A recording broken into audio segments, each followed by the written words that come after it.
Hello, my name is Anthony Navarro, And I'm Chelsey Navarro. and we're the parents of Emmy.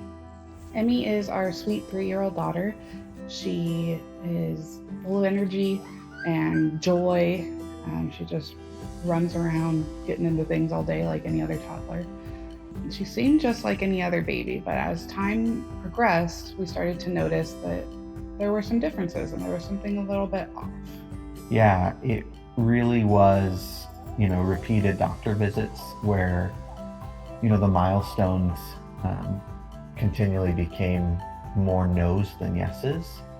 I remember at her 9-month appointment going in and having, they give you an iPad to fill out, and you check off all the milestones that your kid has achieved, and every question that I was given, I answered no.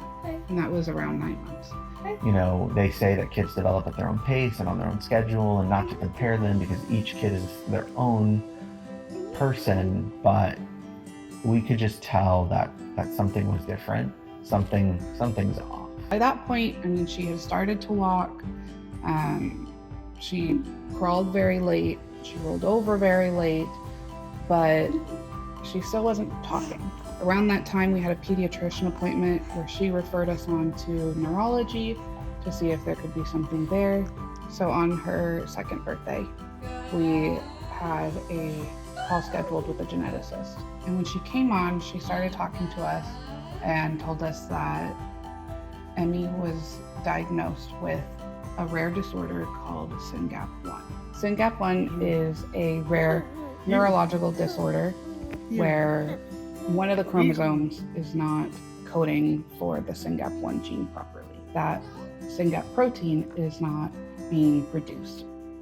So kids with Syngap 1 face a wide variety of challenges, and those challenges range from severe intellectual disability, autism, hypotonia, high pain tolerance, epilepsy, severe delays in communication or no.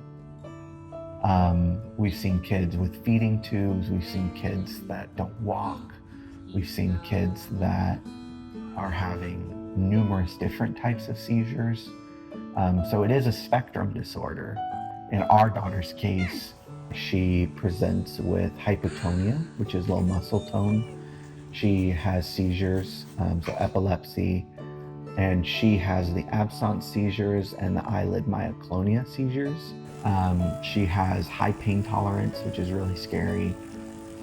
Global developmental delay. Speech delay. Speech delay, so she's non-speaking, non-verbal. Cortical visual impairment as well. Yeah, one of the new things is cortical visual impairment.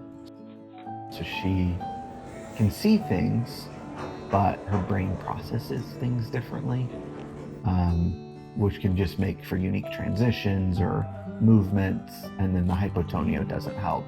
These kids, like our daughter, don't understand no. Don't understand you can't go swim in that pond or pool or fountain right now.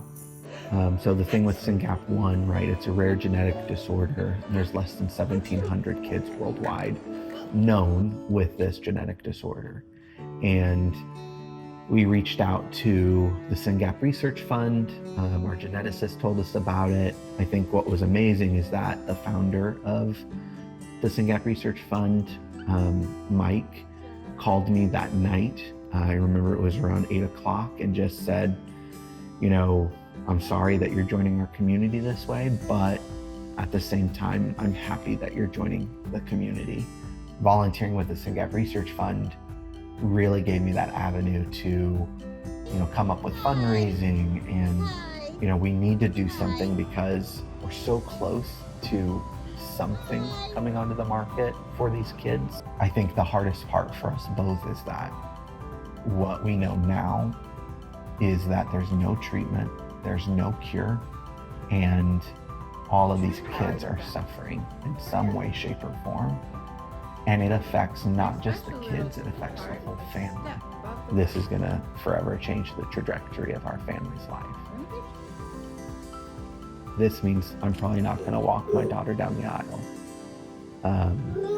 I'm probably never gonna hear her say father or daddy, or just unknowns just crashing into you, into us, into our family. I'll say one thing with the diagnosis that was positive for me is I spent those 2 years blaming myself. We were doing everything that we could. We were doing your early intervention. We were doing speech therapy. We were doing occupational therapy. I was constantly spending my entire day trying to figure out what I could do to get her to catch up. At the end of the day, the only thing that could help is a cure or a treatment of some sort.